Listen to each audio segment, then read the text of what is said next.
nice shirt. Yeah, we got our new. We got new shirts. Look Yeah, at how I cool like the it. shirts are. Yeah, I like it. I have the black one. Andy has the gray one for people that are just listening. New logo. It's not really that new anymore, I No, guess. it's about a year now. Yeah. So that's cool. People have been asking about getting shirts and sweaters and stuff, Yep. and we don't have any. So I think in the new year, Yeah. we normally have just small stock of stuff Yeah. just for the boys around here, but we don't really sell it. So maybe in the new year, I'll try to get something where people can buy some stuff because people are asking about that. Yep. I was gonna say, on that note, in the last month, maybe, Yeah. our downloads and social media is usually pretty good with clips and stuff like that, but our downloads for the full episodes has doubled in the last month, I know, it's great. which is huge. So Nice. it's I don't know what the word is. It's unexpected to a certain degree.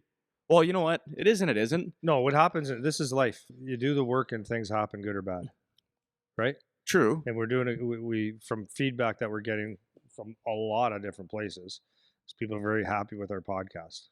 So I was thinking of it more like we're just sitting in the gym talking. You know what I mean? And Yeah. it's surprising how relatable people are finding it and how much it's helping the exact people that we set out to try to provide the information for. We're finding that there's a good amount of people that care about what we're talking about, I guess, which that part of it isn't necessarily surprising because I feel like we're talking about things people care about, parents care about their kid's sports team, and kids care about the team that they're on. They don't care about, all these greater, if you're talking about average people, they don't care about solving world problems. They care about their day-to-day things that are going on. So maybe that's part of the 100%, reason or something like that. But 100%. Well, you know what? I'll say something because you brought up something. First of all, very sincerely, I gotta be honest. I didn't really I started the old hockey video stuff because I saw that there was a need for players and coaches that they could take drills and skills and learning thing. But what I found with that was that it was interesting, but I found that kids didn't like, for the most part, taking a lesson and going through 15 minutes of learning and going through the process. Mm-hmm. So I thought that was the greatest idea in the whole world. But I found the coaches liked it a little bit more. Okay. But I knew that there was a need for something because of all the experience that I've had in hockey. So this is for the average guy that is listening, average dad, that maybe this is going to make you feel good, I guess. Maybe you're the average dad that you're sitting there going why is this driving me crazy in hockey? Or the average player going, we're touching issues that everybody has. I have it with my, here's the deal. I've been through every part of hockey that you can imagine. And I deal with these experiences with my son even to today. Oh yeah. Right? Yep. Today we're going to be talking about getting through disappointments. And that's something that my son has to go through every day. Not my son, every kid, every player, every person in life is getting through disappointments, right? So as we're doing this, for the people that think maybe you even might be embarrassed that you have to listen to something like this to get ideas because you think you should be smarter or something. I'm just saying it that way. Yeah. Steve Ott, who coaches the St. Louis Blues, when he was here, summertime, was it? Yeah. He was so happy with our podcast. He goes, Andy, because I trained Steve for his skills when he played for St. Louis and Detroit, Montreal, Buffalo, Dallas. He even as a player, he's raising kids now. He goes, I find myself going to the crazy side. So yeah, that's what happens because it's your kids and it's your life and you want the best for your kids. And so you take a guy like Steve, who's got I think 1,000 games or just under, coaches the NHL, and he doesn't know how to deal with you think about it. Here's a guy that has done everything in hockey, and he's probably looking at his kid and go, no, you need to and I told him this. I said, when you're pushing your kid at 6 to 8, I said, Stevie boy, easy man. And he goes, I know, I think I know. You think so? I go, yeah, I know. You can't expect him to work as hard as you did because you don't know if you worked that hard at 6. You think you probably did, or you think you loved it, right? I think I was the hardest working guy in the world, but how do I know? Man. Yeah. You forget. You don't know. Maybe shooting 100 pucks seemed like you spent all day shooting pucks. That's all I did today. It's like, well, probably not, Mhm. right? So when you take that perspective and you take that lens out, you got an NHL guy, and I've got several guys that are very high end people in hockey that come up to you and say, "This is a really good podcast, Andy. Like, don't stop." And that's I guess that's what keeps me probably going a little bit more. But then I get a lot of youth people that ask. So if you're a listener, a consistent listener to this, it's really good for you. Like, this is really good stuff because it's day to day stuff. And if you ever think that you're going off the edge, or off the ledge, at ledge or edge, I feel like either works. either works, right? Um, maybe something like this will help you get through something. And again, like today when we talk about some of the stuff, some of it's not like, well, it's almost like, what's the word, harsh, because sometimes you get, like today we're going to talk about managing disappointments and expectations and stuff like that. So sometimes the reality is we'll say things that are like, okay, now get out of your, stop shitting in your diaper, get out of it and start dealing with the problem. And sometimes people don't like that, Mm-hmm. right? Or we talked like a couple episodes ago about, um, coaching, how to deal with coaches, but it always goes. Some people like, yeah, coaches are screwing us. Hockey's too expensive, like all those different issues. But then there's the reality. Sometimes you got to take responsibility for yourself, and that's really is the message. And to make no mistake, a lot of people apply this to their life, but we're talking about hockey here, and it's just one thing that I know. Yeah. Well, I mean, for me, it's really cool to see because I get to see all the analytics behind the scenes of how people Yeah. are listening to it and stuff, and it's Yeah. really, it's promising. It's exciting to see the amount of people that are downloading it and listening to it and stuff like that. And it's more of just like a thank you from me to people that are actually listening to it, and thank you to the people that are becoming members and supporting the show. Yeah. Because for me, it was like taking the idea that you had with the original hockey videos, and trying to find where it fits. Where is that problem that you feel needs to be addressed, and it's starting to feel like we are starting to find it and touch on it a little bit. And it's just, man, I'm so fired up to do it every week now because I think about it in my spare time. I Sure. I want to talk about it. I want to Yeah. get ideas for it and all that stuff. And that's because people actually listen to it. So as you're saying that, and I do want to say thank you very much for people that are consistent. Anyone that listens, thank you. I mean, I appreciate that. That's awesome. There's a lot of channels out there, a lot of things you can listen to. But again, I just want to go back to that one thing about, if you're a hockey player, hockey parent. No, let me say it this way. How many times do people come up to me and try to ask a question, and they start the sentence or they start the conversation in real life saying, I know, I feel I sound like a whiner, or I don't know, this is a kind of a weird question, or really I'm kind of embarrassed to ask you this. Mhm. And they tell me some of these issues, right?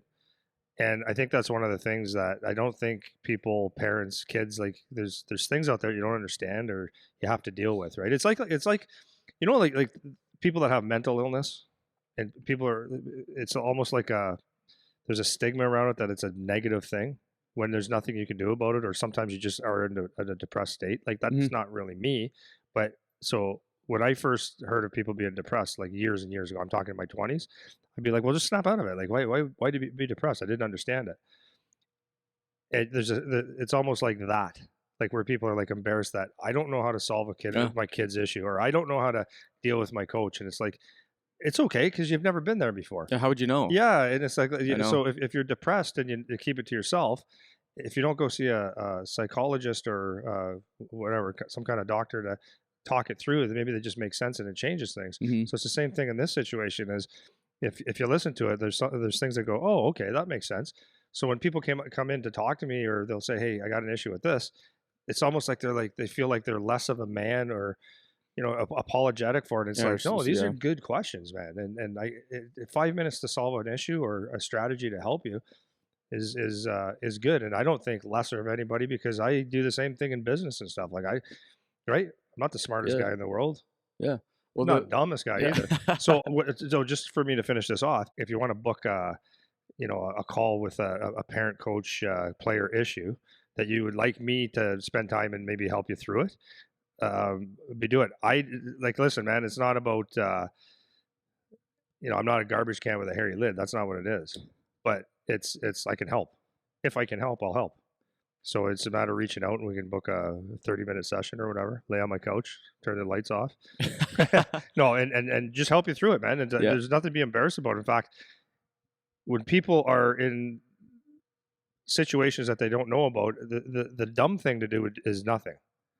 Where if you do have a resource, like someone reached out yesterday saying that they enjoyed the podcast so much and they shared it, and he used to play hockey as well, and he said that he wished he had something like this that when he was 17, 18, 19.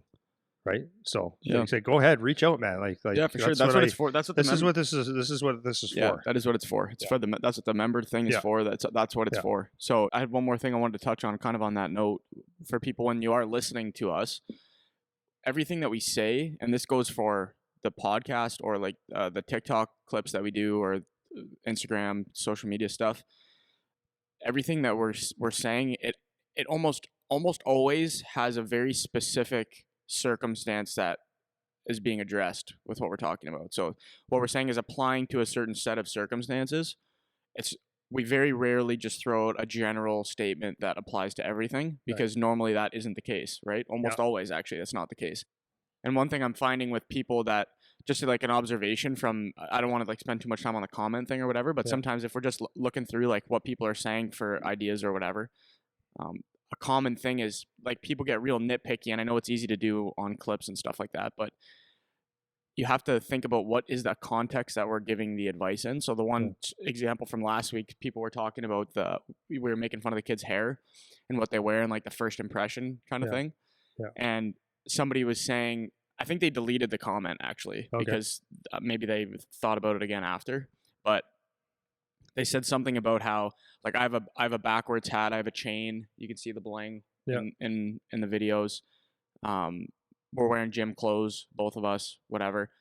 And how can we talk about, like first impression appearance when like we're not doing what we're saying, kind of is what the comment was. That was the tone of the comment.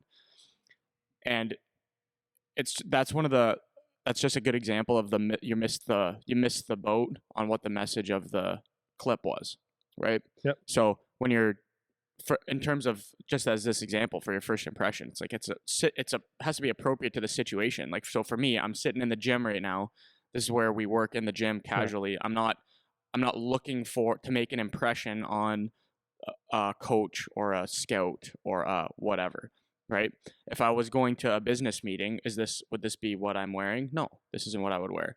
That doesn't mean you have to wear a suit everywhere, right? That doesn't mean you have to be dressed to the nines or have your hair slicked back anytime you do anything, right? There's a context to what we're talking about. So with a lot of the lessons that we're saying, that's an important thing to keep in mind when we're talking about anything. It's not really a black and white thing, number one. And then the second thing is we don't have all the answers either. Like there's a lot of times people will send me emails or other comments or whatever, giving a different perspective or a different way of talking about it. Really good. Exactly. I've been through this and yes, that works. That's great. Yeah, so it's just like from our perspective, like what we've been through and stuff like that. Like we don't have all the answers all the time or anything like that, but just keep in mind when you're listening, everything that we're saying is very specific to what we're talking about in that episode, because we could have a very similar example that is along the same lines, but our advice would be totally different because the circumstances have just changed slightly, so just keep that in mind when you're watching. Obviously, we're not for the clothing thing or the hairdo thing. It's like we're not saying you can't ever wear what you want to wear and you have to wear a black tie gown everywhere you go. But you know what I mean. You have to have some critical listening ability. The thing with that is like as you're saying that, I'm going because every now and then I'll go and look at comments and they pop up on the thing, and for every 100 good ones, we get one guy that says, "How can you give that advice when your hat's on backward?" It's like, okay, you didn't listen to the clip. Yeah. And you're like really, dude. Yeah. Really? Yeah. Like, do what do you want us to wear? A velvet, like look like Bobby Vinton on here? Like, you know what I mean? Top hat. Yeah. Like, because we're doing a hockey podcast in a gym. Like, it's just like, I'm not trying to get a job anywhere. Yeah.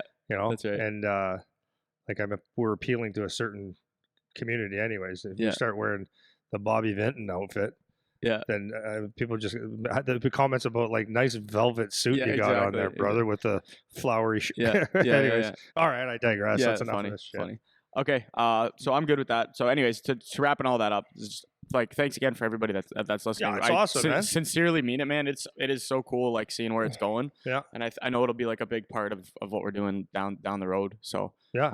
So that's great. That's all I got. Yeah, good. Yeah, good. For 25 minutes. Jesus Christ. Really? Yeah. 20 Holy minutes. shit, 20 man. minutes. Yeah. 20 minutes. Wow. Cool. So I was having a conversation with one of my players the other day, and interesting, man. We were out for breakfast and stuff, and I got a couple notes here to keep me in line. Yep.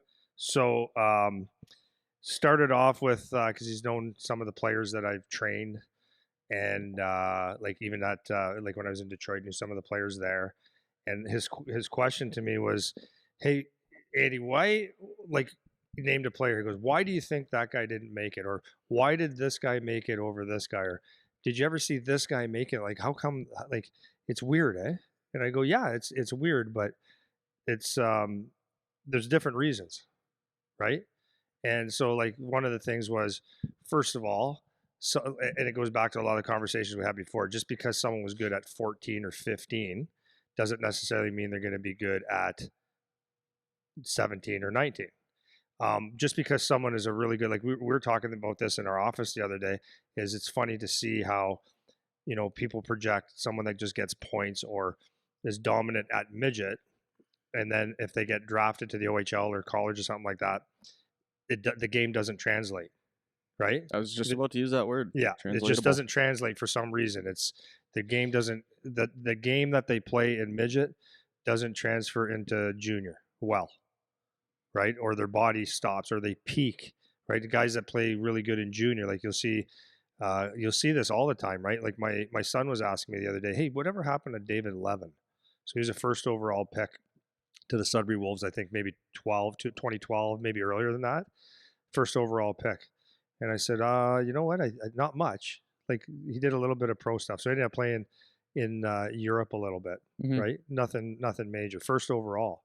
Yeah. And he goes, "Oh," so Charlie's like, "Wow, that's what happened?" I said, was it a bullshit pick?" I said, "No, at the time he was the number one rated guy, and he had a decent junior career, nothing spectacular, but there's a guy that his game didn't translate from midget to major junior hockey." Yeah. So could it have been his skating? No, his skating was excellent. His skill set was excellent. So maybe there was a mental block. Maybe he didn't know how to get along in a room, and all these different things translate. Yep. And it's the same thing happens in junior to pro. There's guys that you look and we talk about this all the time. Like, really, that guy made it, or that guy's didn't only had 15 points one year in junior. It's like, yeah, because now you're taking roles, you're taking different positions, you're taking different needs for teams and a quality that maybe doesn't look as good in junior translate into a pro level. So there's a lot of things that could happen on why someone doesn't get to the next level, right? Yeah. And then it could be also sometimes there's a circumstance, like maybe they've peaked, and maybe there's a circumstance which will bring me to the actual next point where they didn't know how to get through. Like maybe it's they didn't get ice time their first year, and it was just a really frustrating thing. And they just didn't know how to get through that. Yeah, they couldn't battle back from that one, yeah. Couldn't battle back. Like just one of those things where it was like an event or a thing that was like hitting a brick wall, right? Yep. So that's what brings me to my next point is, you got something? I was just going to cut in for a bit. Yeah, go ahead. You go ahead. Want to breathe? Go ahead. No, go ahead. Because I wanted to talk about that translatable thing, right? Because I don't know if you're going to revisit that again later, but that's one that people don't really understand. People don't understand that. And I didn't really understand it until you taught me about it, actually. That's the reason why I learned about it, is you can have a kid. We were talking about one kid the other day. He's having a great year in the OHL right now, and he's a very good player. But what I always, one of my favorite things to ask you, which is, it's just like pure speculation because you can't really know, but it's like, do you think that kid could play in the NHL or whatever? And it's just fun to do the thought experiment of why they might or might not be able to, right? And this one kid that we were talking about, I think yesterday, it was really good player, but we just don't see it happening in the NHL. And for this guy, so he's got a ton of points this year. He plays a pretty gritty style game, but he's not super tough. He just plays gritty. So he's got a little bit of quickness, but he digs in the corners. He can make plays. But he's not the best. He's not the best skater. He's not the best stick handler. He's not the best shooter. He's not the best at anything. He's just good at everything. Yeah. and he can weasel his way around through the Yeah. corners, and he's a little bit slippery and all that kind of stuff. Yeah. But when we take all of those factors into consideration, can you plug in him playing that style for the Detroit Red Wings? Right. And the way that he plays, if he keeps that exact same way of playing, we don't think it would be enough for him to get over the hill. Yeah, I don't think so. To make it happen consistently in the NHL. Yeah. And that's what we're talking about with that translatable, where you could get a guy that doesn't have nearly as many points, but maybe he's a big, strong kid that plays on the wing. Yeah. And you're like, well, he's not going to be an offensive player in the NHL, but he could be a really good PK guy, or he could be a really good shutdown third line or fourth line guy. Yep. So even though this other player seems to be dominating in junior right now and having a fantastic year, you could have this other guy that doesn't have nearly the same points, but for an NHL team or an NHL scout look, and they're like, yeah, I can see that body, or I can see that style of play on our team in this position. Right. And that's kind of the translatable thing. And people don't see that. It's just kind of like, oh, he's dominating in the OHL. He's for sure going to be NHL guy, and because people don't really know how to gauge that type of play. Yeah, absolutely. So that's a really interesting thing. Take a look at a goalie, right? So you might get a goalie that gets to play junior or college, and I don't know a whole lot about goalies. That's one thing I just know it was 30 shots and it was they won the game and there was only 0 or 1 goal scored. Yeah. He probably had a pretty good game.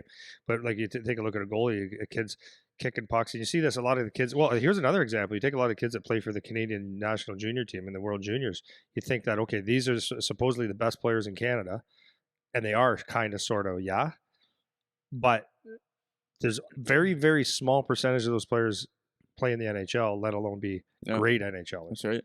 Like everyone will say, oh, McDavid was, and they go through the list. There are guys, but most of those guys aren't NHLers. Mm-hmm. So the translatableness to get to the pro levels, like the NHL level anyways, is it's a different ballgame, right? And then it also shows you how hard it is to get to the NHL and stay there. Sorry, I want to punch that again. The Team Canada thing is such a freaking good example, because you think, here's the World Juniors. These are the best junior players in Canada. Yeah. Right? Or guys from school. Like anyone from Canada can be on the World Junior team. That's right. Right? College anyone that was junior, born, right? Yeah. And most of them, once you get outside maybe their top 5 players, let's say, if I had to make a guess, maybe this is wrong, but if I had to make a guess, you get outside the top 5 players on that team, not so sure if they're going to be guys that stick in the NHL or not. And you could get how many kids that never play a game at the World Juniors, and they're like established NHL 100%. players for 5 to 10 years. Yeah. It's just so different, and people don't think that. Like, they think about World Juniors like these guys are shoo-in NHLers. Like, these guys are playing in the NHL. And that's probably part of the reason why they get such great crowds, because you think this is like the best of the best. Like, this is the future of hockey, right? These kids are the future of hockey. Things. It's the worldwide thing. It's the future of hockey. It's the Christmas time tradition and all that stuff. And to be fair, it's the only big in Canada. Did you know that? Yeah, I know. No one in the world cares about the junior tournament. I know. So funny. It's marketed by TSN, and you think it's the greatest tournament in the world, and it is. Yeah. But it isn't. Yeah, that's probably why it's most of the time it's hosted in Canada. Yeah. Right? No, that's exactly it. But anyways, but so that brings me to, like, even you could take the World Junior thing. That's what whatever. It means which brings me to the point that translatableness and all that stuff brings me to that point of what happens is you become disappointed. And a lot of the things with these kids that didn't make it or didn't get to the next level, they ran into some adversity or whatever, is that there was disappointment along the way that they didn't know how to manage. Disappointment and frustration that they didn't have to manage. And that, to me, is something that stops a lot of people. Because it's like let's be honest. If we can go through life, like if we could start a business, and we could say, okay, I have this idea, I'm going to start it, and then you start making millions of dollars every year. That would be awesome. But the reality is there's going to be a lot of disappointments or frustration before you ever get to that point, if you ever get to that point, right? And it's no different as a hockey player. So, like, to be clear, to get to certain levels, I'm not saying the National Hockey League. I am saying that, but I'm also saying college. I'm also saying major junior. I'm also saying getting to a junior B. Whatever level you are, whatever you're striving for, and most kids want to play in the NHL, even though they say, even though they say they don't, if you could tell a little kid that wasn't even any good, you could play through the Edmonton Oilers, they'd be jacked. Yeah. Right. So it's getting to the next level. You have to. There's going to be a lot of disappointments because it's just a higher level, right? So to me, you have to be just good enough to get there. Like there's a part of you that has to be like before you manage disappointments. Like there's a certain base level of skill and work ethic and natural ability or hockey sense and all that stuff to get you to a certain level. Like if you skate on your ankles and you shoot muffins or you can't even pass a puck, you're probably not going to be a AAA hockey player. Yep. Right? There's going to be a lot of work. So being disappointed without doing the work is different. From getting from AAA to maybe junior B or junior A, like the next level, I'm not talking major junior yet, but I'm just getting there. There's a certain level that you have to be at to just get into the league, to survive, to get into a tryout even, right? And then to get to major junior NHL, it's like there's certain levels that you just have to be excellent at and cream of the crop at, right? So take this information appropriate to where you are and where you want to be for the next little bit, right? Yeah, so we're gonna assuming you're good enough to get there. Yeah. Now we're talking about So if we talk about the NHL or major junior or college, it's like that's elite players. But like this can apply to someone that wants to just have a good season in house league. It could apply to someone that wants to get to another level. Yep. Right. Okay. Good. So when everything's equal, meaning you and I work the same, we're at basically the same level, same opportunities because we're very good high-end hockey players.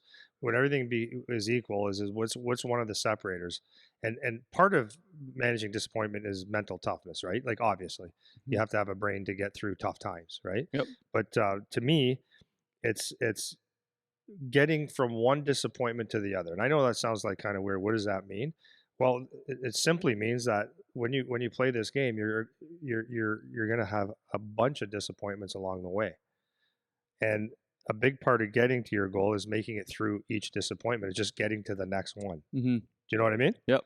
So to be clear, as you play this game or as you go through life, to be honest with you, your life will be a whole bunch of disappointments, and if you don't realize that going in, then you're going to be extremely disappointed, I guess, if you could say.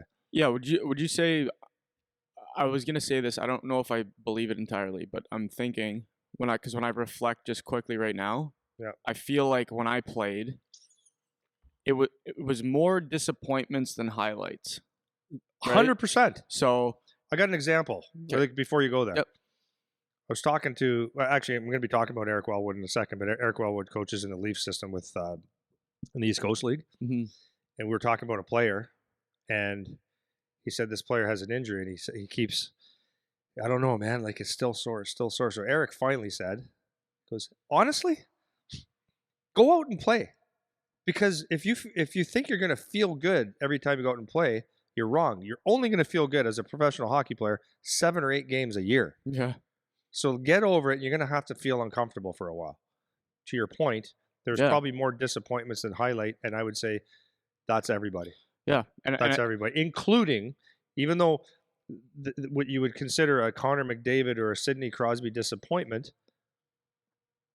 most people would say, well, I wouldn't mind having that. But you don't understand. Everyone's got different levels, relative, and it's a different. It's a relative comparison. Yeah. Like, right. So, because just the way that I'm thinking about it is, and people need to understand. I feel like that's fair to say. It was more playing the game was more disappointments than highlights. Absolutely. And if that is to be the case, you have to know that going into it. Like if you can understand that going into it, then you're not constantly being bombarded with feeling like shit because this is part of the process. Like we talk about the process all the time, and you're going to get hurt, you're going to get benched, you're going to not score for 5 games, you're going to whatever, fill in the blank. It's a lot easier to tally up small negatives than it is to get, oh, that was really great. You know, getting the win, getting the goal consistently on a consistent basis, it's harder to do that than it is to, because even if you just have something that's average, if you have an average game, that's more disappointing than it is good. Okay, so right? you take a batter in baseball, right? Yeah. A good average is 300 is really good. Yeah. like really good. Yeah. That means every time 10 times a bat you hit 3. Yeah. There you go. That's right. That's a really successful a hitter. Exactly. Very successful. So, So sorry. yeah, no, that's it. So that's it, right? Like that's a success is going 3 for 10. Yeah. So if when you put it in that context, it's like, and you can, that is replicated everywhere. Like you can see it everywhere. Like what's a good power play percentage? 25, That's really good. Yeah. right? Like what, all of these things, when you're getting a bunch of wins in a row, Yeah. it's as a team, you can go on like a crazy win streak or something like that. But when you get down to like individual metrics, you're going to be more on the losing end. And even if you're average, if you're just doing average, at least for me, my perception when I do average is negative. It's not good. Like I don't think, oh, I did average, great. You know, you don't only think that you did well if you're like 75% and up kind of thing, right? Yeah. If you're 75% and down, it's like, or it's like, wow, that was really shitty. So the how you can skew the way you think about it is always going to be towards the negative, you know? So your perception of what is a disappointment is going to happen way more often than having a positive experience with whatever you're doing, because just being average is going to be perceived as disappointing, because you don't want to be average. You want to be better than average, you know, but the average is the average. That's what's going to happen most of the time. So your perception, go ahead. Sorry. It's okay. Your perception of disappointment is just going to be way more. That ratio is going to be way more skewed towards that. So going into the game, you know, that's going to happen. You know, that's the reality. Now, half the battle is how we kind of talk about, you don't know what you don't know. Just knowing it, that's going to do a world of help for you. Just knowing that is what's going to happen. I know I know talking to Charlie, he's great at keeping that framework as much as a kid can do it, where it's like, yeah, this is shitty, but I know. Like how much he says the I know words when things are going shitty. It's like, yeah, you just got to keep your head on, man, and just he's like, yeah, I know. But he's aware of this is the reality of the game, you know? So as a kid, like starting to come up, I know I'm starting to ramble, but it's just as a kid starting to come up, like you got to know. You got to know that it's coming, right? Yeah. Well, just to ramble a little bit more, is that you look at a hockey game, right? How many, if you get 10 shots on net, how many times you score? Yeah. Right? If in sales, the average is, for you to say yes to something, I got to ask you 7 times. Yeah. So if you're a salesperson, and I'm not saying like I'm talking a good salesperson, someone that could do something, right, to get you to say yes, you have to hear it 7 times. Yep. And so what happens is most salespeople go out and they try to sell something and they talk to someone and the guy goes, yeah, I'm not that interested right now, and that's the last they ever hear from. So you never give yourself a chance. Yeah. And it's the same with when I started my business. You know, it's the greatest example ever.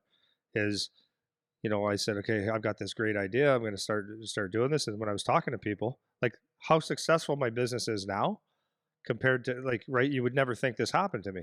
When I was talking to people, like, yeah, this is what I'm going to be doing. Like I went talk face to face with people, and people, like, I remember one guy took a pamphlet that I had and he took it, crumpled up, and goes, yeah, okay, whatever, bud.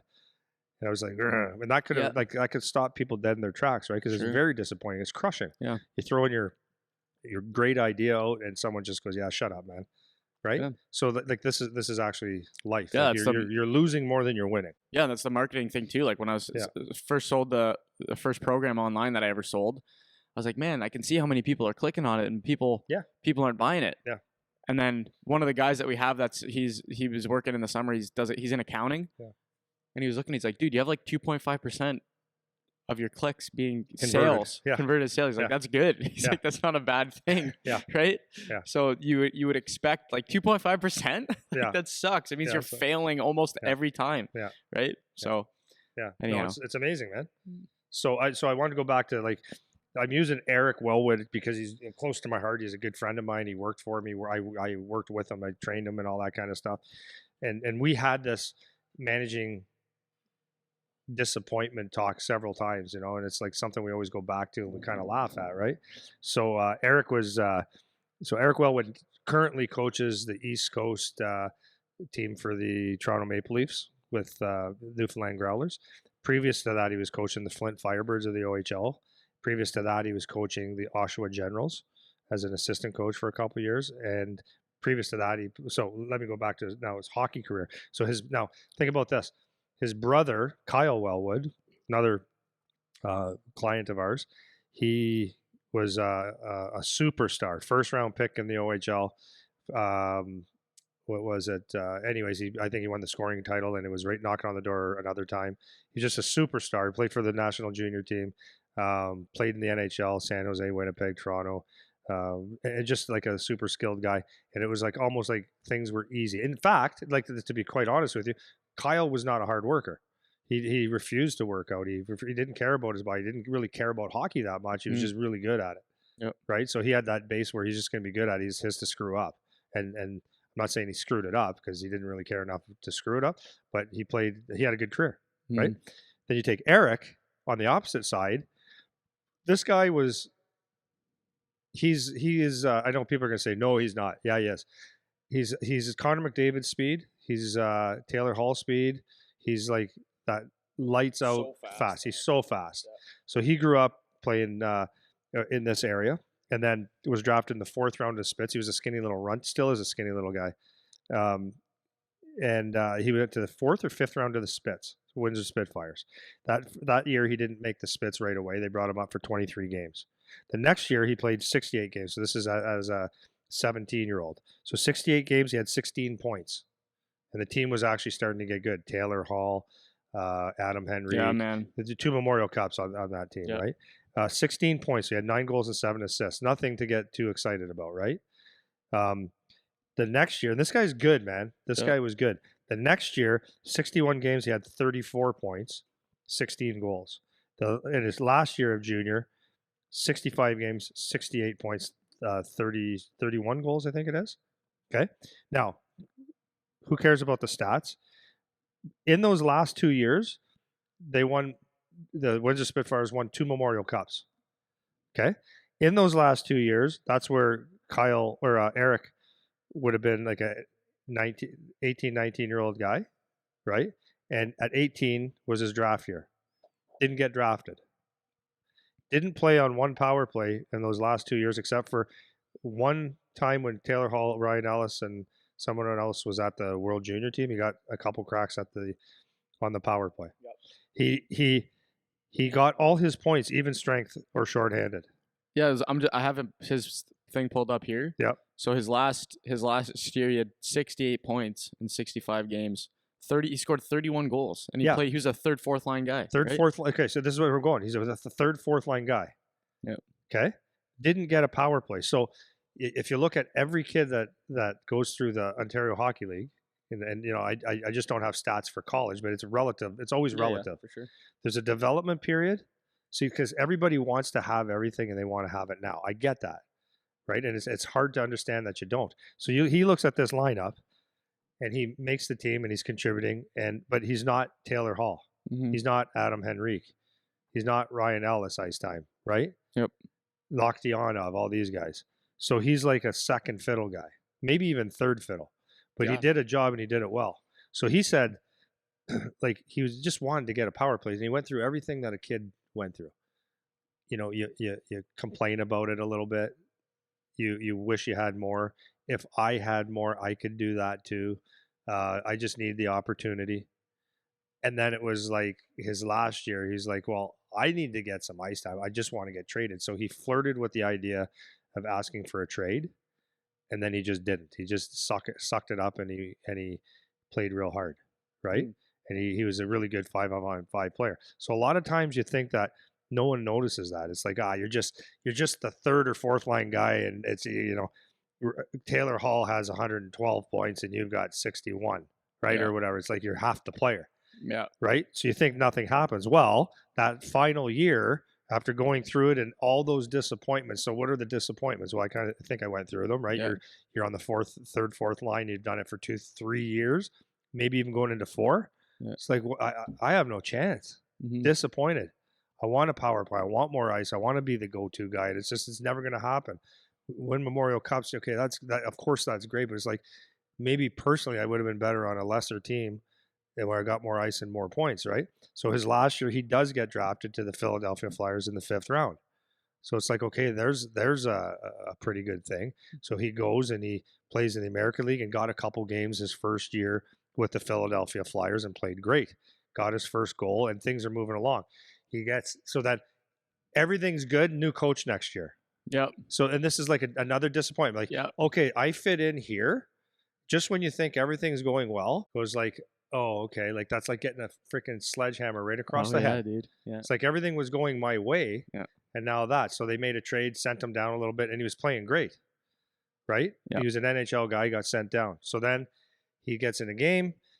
A player, he was doing a crossover to make a check. His own skate blade cuts his femoral artery or his whatever main artery in his ankle. He was minutes away from dying. It was an emergency, blood all over the place. I remember. Oh, And that was his career ender. He showed the pictures after his operation. It was just absolutely disgusting. It looked like someone took a chainsaw to his ankle. And now from there on, that's the end of his hockey career. Yep. So talk about being disappointed. Like that was stuff that you can never see. And I mean, this kind of stuff happens, not necessarily to that extent all the time, but you look at the guy and it's like, how did this guy get through? Well, not how did he get through? He had the stick-to-itiveness enough to stay with it until he was done. Yeah. And you know what? Then he just started to get into coaching. And coaching in his world was the exact same thing, right? He starts off an assistant and does well. Then he goes to Flint, where it was kind of a shit show of an organization at a time, and then he goes and has a winning thing, and then the owners are off the charts weird, and it's a dysfunctional situation and all that kind of stuff. And but you stick to it. He just knows that there's going to be another disappointment coming. He's going to have a whole bunch of success. He's having good success in the East Coast League. He's a great coach, and he knows something's going to happen at some point, and he's got to decide, do I want to keep doing this or do I want to quit? Right. Yep. You look at a situation like, just as I was thinking about this as coaches, I wanted to say, what's a coach that's been through situations, right? Not ideal. So I was just thinking like Jeff Blashill that was coaching the Detroit Red Wings. Right. So he was, I guess he was a very good coach. I don't know the guy. I just going by what I see. But he was a very good coach, had a really successful American League team when he was coaching there. Then he gets what every coach's dream is to coach in the National Hockey League, and he gets promoted to the Detroit Red Wings. Well, thank you. One of the dreams came true. He worked hard to get there, but he's given a team where Detroit was going through a total rebuild. So there's not a chance that he can succeed as a coach the way a coach wants to succeed. Yep. So he got his, he probably made really good money, got his 5 years or whatever, 6 years coaching the Detroit Red Wings when Babcock left after the Stanley Cups. And it's a total rebuild.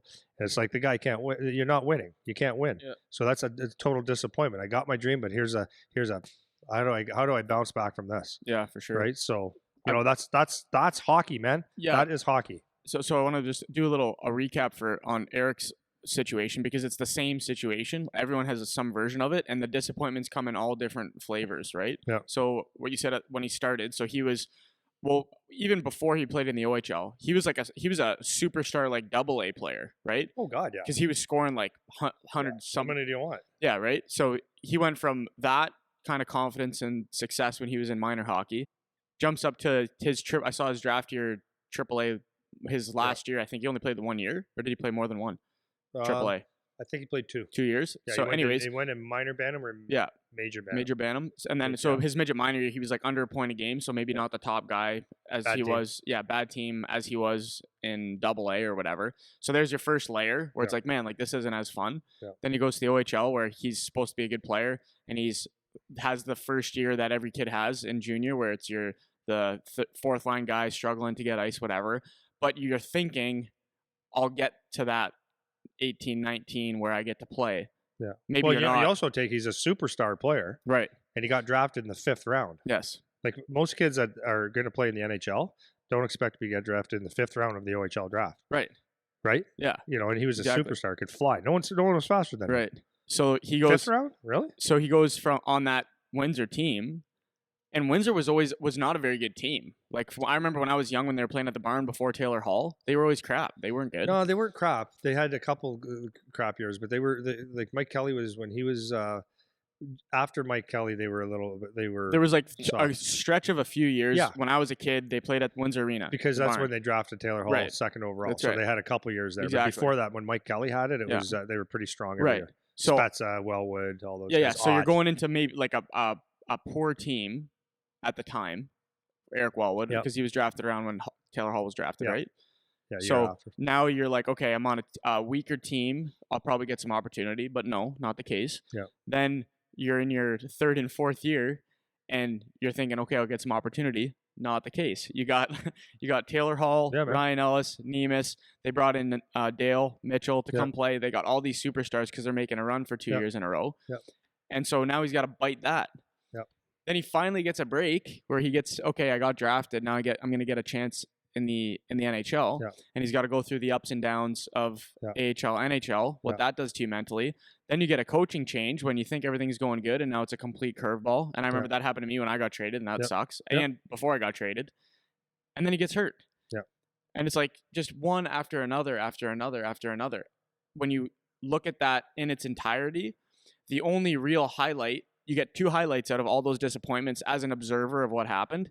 He got drafted to the OHL. That's cool. And then he got an opportunity to play in the NHL. Yep.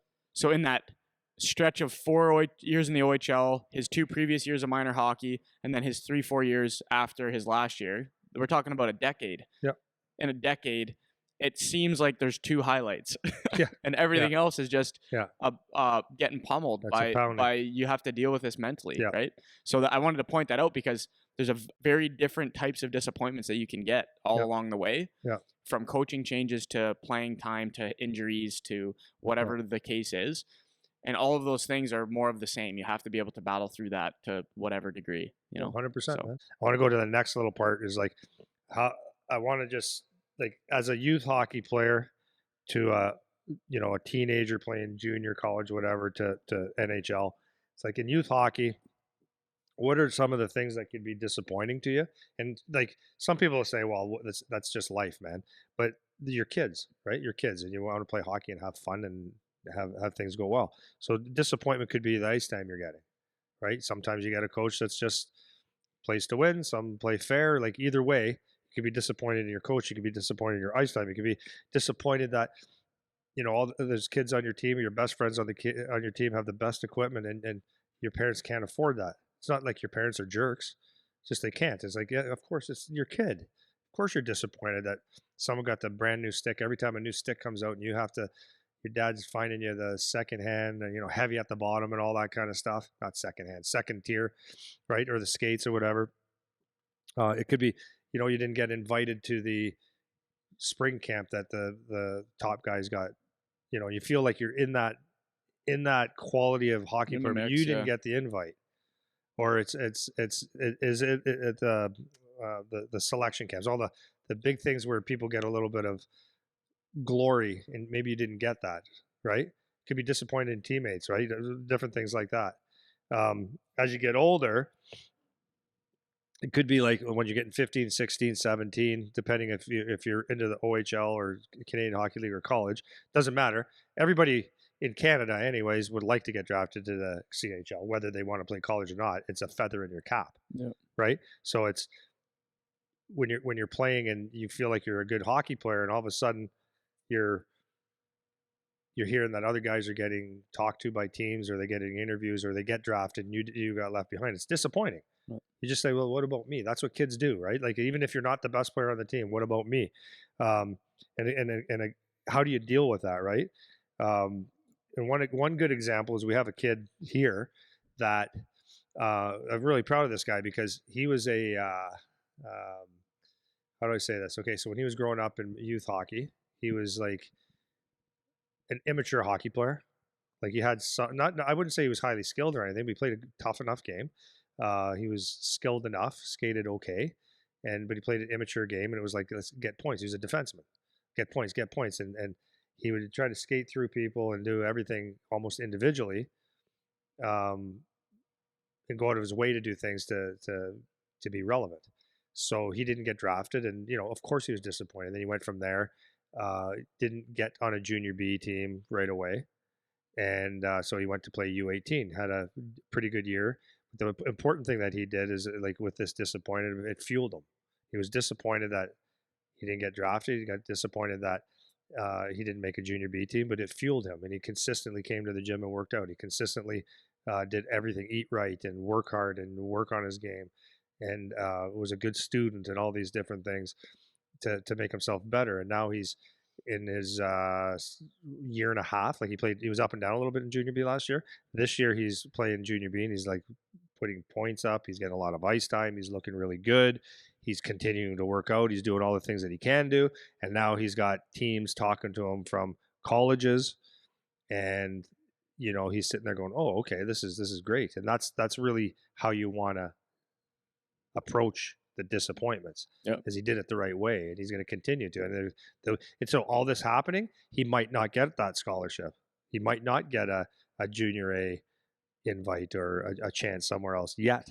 But a kid like this is going to stick to it because it's just he knows how to get through it, right? Yeah. Which is really good. And then just other things like when you're in junior and stuff, it's like you get a new coach or you get what do I have here?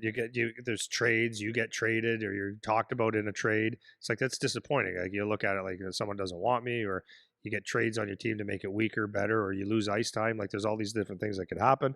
There's injuries. There's you and your coach maybe don't see eye to eye. And it's like disappointing because you're actually maybe playing well. Well, whatever, all that stuff, ice drafts, all that kind of stuff. My point to this is that a lot of players just don't stick to it long enough. Not that they just want the easy way. It's just that they don't, when that obstacle or that disappointment comes, is they sit in their diaper for too long. And I know that sounds like maybe not the nicest way to say it. It's just the way I say it. And I don't mean it like really insulting, but it is what it is when the disappointments come, you just have to know that that was the next one, and you have to get through it. And when you get through it, there's going to be another one coming. And the most important thing that you want to understand is that, and I hope people can really understand that, is that when you have them and you get through it, like if you can look at that lens of getting through it and dealing with the disappointment and getting to the next one, every time you get through one and get to the next, you're making yourself just a little bit stronger and just a little bit more mentally tough. Does that make sense? Yeah, for sure. Yeah. So I think for me, going through like all the different examples of the disappointments and stuff is useful because now you should be able to identify some of that when it's happening to you, when the disappointments are happening. And I think the key to being able to manage disappointments from playing sport is to view it as part of the process. Like you have to view it as this is just part of the deal, because then you can turn it into a no factor. When you get hit with something that's disappointing or whatever, the one player that you're talking about, not only is he getting hit for years with not getting drafted, not making a junior team, at the same time, he's watching his closest friends get all those things that he wants, and he has to swallow that and keep putting the work in to get himself to where he wants to be. Because what he could do is, like you said, just have poopy pants for the next 3 years and now nothing happens to you. It does you no good to do that, and that doesn't mean that you can't be upset about it or you can't have a little bit of the why me. You can have some of it for a short period of time. If we were to say don't be disappointed, just deal with it, or don't be angry, or don't get pissed off, or don't whine about it at all, then we're idiots. Yes. That's not the way it goes. And you have to have a little bit of, like whatever you want to call it, like a shitty diaper, like mope for a little bit. It's okay to feel like, wow, man, this is like, I had an opportunity here and that guy took it away from me. Right. Yeah. And I was explaining this to one of the classes that I teach the other day. I was teaching the other day. It's a younger group of kids. I think they're grade 8s. And we're playing this stupid, like, keep it up game. And some of the kids that were, when they would lose or get out, like, just being a suck. Yeah. And the way that I framed it to them is you have to learn how to lose. You have to learn how to lose. And that's what, if you want to call a disappointment a loss, like, you have to learn how to take the loss. Yeah. That doesn't mean you have to be happy about it. That doesn't mean you have to like it. Yeah. That doesn't mean you have to be pretend positive about, we'll bounce back. Like, you don't have to do any of that. You don't have to have that pretend attitude. But there's a way for you to take that, internalize it, reflect on it, and then come up with a strategy to overcome whatever that loss was or whatever that disappointment is, right? Whether it's about no ice time, there's things you can do to fix that. Whether it's an injury, there's things you can do to fix that. a bad circumstance from the team perspective. There's Yeah. things you can do to fix that, Yeah. you know, and that's the most important thing is you identify the shitty things that are going to happen as part of the process of the game, and then you have to learn how to lose, man. You have to learn how to take that and develop a strategy after you go through your period of feeling bad for yourself and that kind of thing. Yeah. 100%. So I'm going to wrap up with two things: how to manage or get through disappointments or frustrations, and then just maybe something for parents. Yep. Okay, this is not going to take me long. Yep. So first of all, as a player, number one, know that they're coming. Frustration, disappointments, they're coming. No matter what you think, they're coming. Some way, shape, or form, they're coming, and just always be ready for it. Enjoy and work through your good times, but then when disappointments happen, understand that that's all it is. It's got to happen. It's part of life. Okay. Number two, don't blame. At least don't do it for too long. Right. The worst thing that you can do is blame other people for your circumstances. Right. It's very easy to do, and if you say it, you can make a case for it every single time. Yep. You know, I didn't get ice, and it's not my fault. It's the coach just won't play me. Or is it? Is there something in your control that can make a difference? Right. So there's always something so what I would say is what you can do is look inside and say, when there's a disappointment or a frustration that happens, is like, what can I do about it? How can I fix it?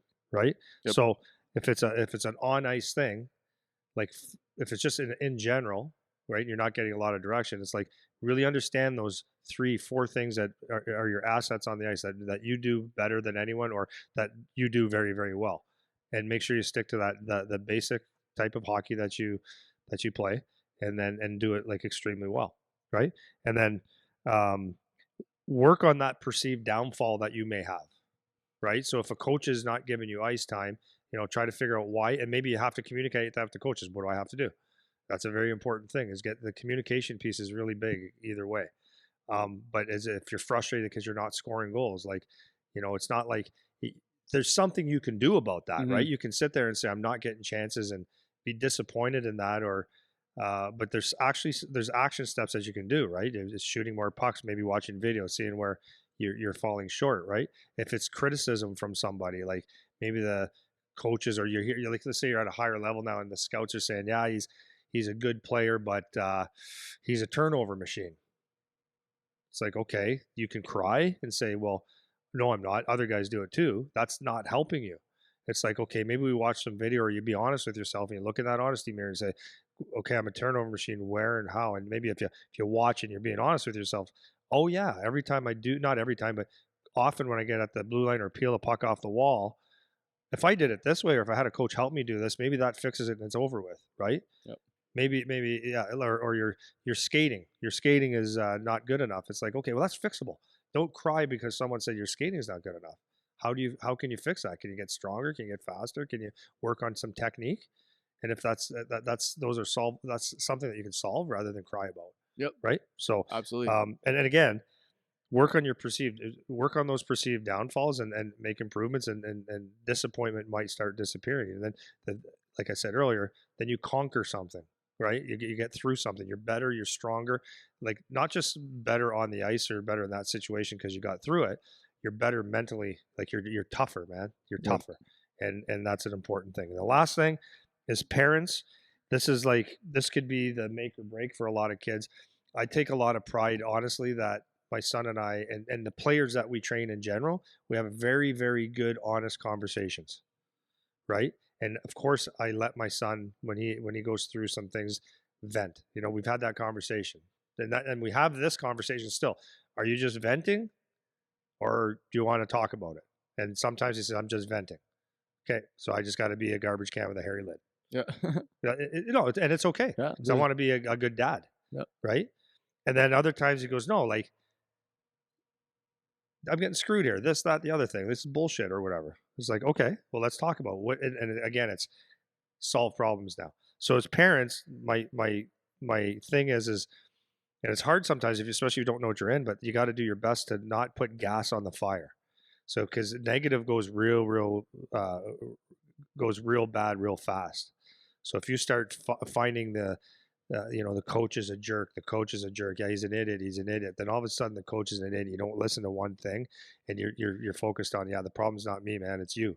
But the problem with that is the coach determines your ice time and determines your future to a certain extent. So you want to fix your part.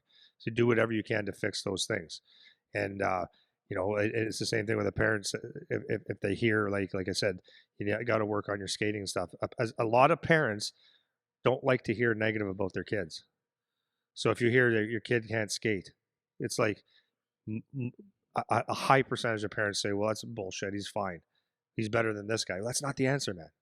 It's not the answer. If a scout or someone at a high level or someone's opinion is you're not a good skater, it's like maybe there's some truth to that. So help your kid solve those issues, right? Yep. The coaches just doesn't like me. It's like, okay, you can say that to the, you can say to your kid, yeah, he's an asshole. You can say that, but you say, okay, but we have to make it so that you and the asshole can work together. Yep. And you can still perform. So yeah, for sure. So that's it. And then that's it.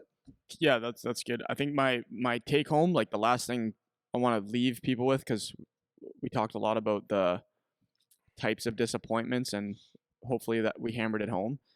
But the antidote to all of this, whether from the player perspective or the parent perspective, when something happens that's disappointing to whatever extent, is exactly what you wrapped up in that last little piece with the action steps. It's you have to actually make a plan to overcome it. That is the key to overcoming it. If you just sit and you don't actually do anything, and the plan has to be specific, right? That's the other thing. It's like work harder.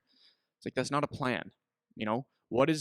What specifically is the issue, and then what specifically can you do to fix it? Yep. Because then you actually have something to try. You have something that you can try to do. And if it doesn't work, then you can come up with a new plan, try something else specific that you can do to solve the problem. Because if it isn't that, like do this and then this and then this, now it's ambiguous and we don't know what we're actually trying to do, and we talk about that communication thing all the time, whether it's a coach talking to a player and they say, well, you need to have faster feet. It's like, what does that mean? It's like nobody knows what that means. So you have to make sure you're getting right down to, like you said, the 3-4 things. You can do that with yourself and how you play your game. You can do that to solve a problem. Okay, we're going to come up with 3 or 4 things we can try to do to solve this problem that you can start doing. Like now, you can start doing it, or maybe it's a conversation that you have with your coach, whatever it is. The only way you're going to get around that is by actually creating a plan to do that. And parents, you can help your kid do that because kids don't know how to do that. And then the kid, it's so tough because you're immature and your brain isn't really developed enough to do it, but you have to be willing to try to solve your own problem. And this is why the parent side, like I can't stress enough that it's not about the big wins, man, because the kids have to see, like when you're digging yourself out of something, it's like, sometimes it's a long road. It's just too big to see. So that's why it's really important as parents is that those little victories, you see little victories in your kid. And I mean, it could be as simple as asking, like encouraging your son or daughter to take action steps. Like, have you done it? But sitting down, talking to them. But when they do something very, very small, that's a positive. It's like, that right there was good. Yes. So let's just take the game in general. Let's say the kid's really struggling. You go back to that 4 or 5 things that you're good at. And the kid, he hasn't scored in a couple games, but he got the puck out of his zone every time, or 9 times out of 10, he just got the puck out of his zone nice and clean. As a parent, if you can just notice those little things, man, you were good on the wall today. You got those pucks out, like you got it out. You made things safe. Way to go, man. That's a good step.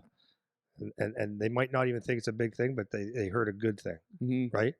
And your effort tonight, like I really enjoyed, like I really watched that back check that you had coming back really hard, and like your effort was really good. So you put together, you had really good effort today, and you really did those little things like getting the puck out of your zone, and then you forechecked well.